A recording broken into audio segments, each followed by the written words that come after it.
Hi, my name's Rob Miletto. I'm an ecological consultant, and on this lovely sunny day in the end of May, we are looking at lowland heath, and upland heath we'll be discussing as well. That's as part of the habitat mapping project for the Nature Recovery Network, and we're looking at habitats of principal importance, of which lowland heath and upland heath are two.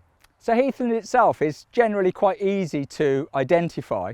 The tricky bit comes where you're trying to say if it's lowland heathland or upland heathland. There's no hard and fast rule, but as a rule of thumb, look around you and see what's enclosed. On a piece of lowland heath, you will have fields above you in the locality. There are enclosures at an altitude above you, whereas upland heath, you're generally on a hill or at the top of a hill, and all the fields you're looking down on. There are no enclosed fields above you.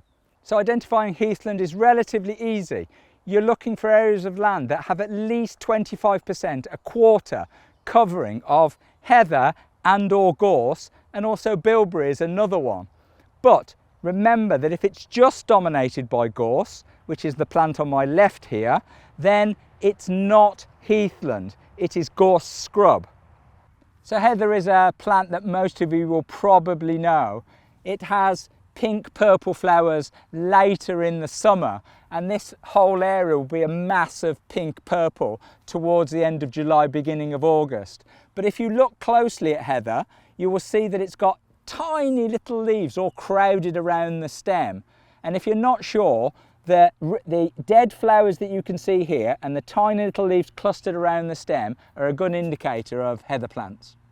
Gorse is another plant that's indicative of lowland heathland, and it's also another plant that really doesn't need much explanation. Most people know gorse, if only because they've walked through it and got spiked by its really spiky modified leaves that are really quite sharp.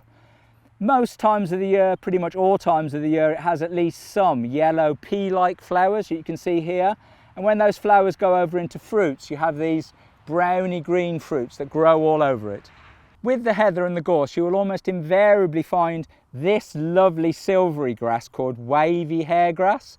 It's called hairgrass because the leaves are really fine and almost hair-like, and these silvery flowers come up throughout the summer, so you should be able to identify this grass relatively easily. Another plant that's indicative of heathland is bilberry.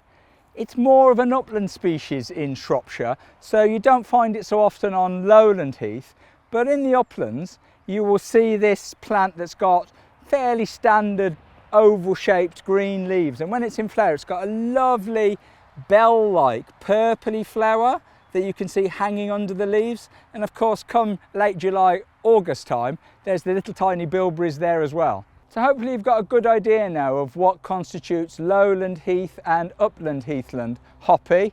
They're relatively hard to tell apart because it's all about altitude, but in terms of the plants that make them up, if you're looking for heather, gorse, wavy hairgrass and bilberry, if you've got those and there's definitely more than 25% of heather or gorse, you're in heathland of some sort. Most of these plants are relatively straightforward to tell apart, but if you get stuck, consult a friendly botanist. They should be able to give you a hand. There are books, or these days there are even apps that help you with plant identification.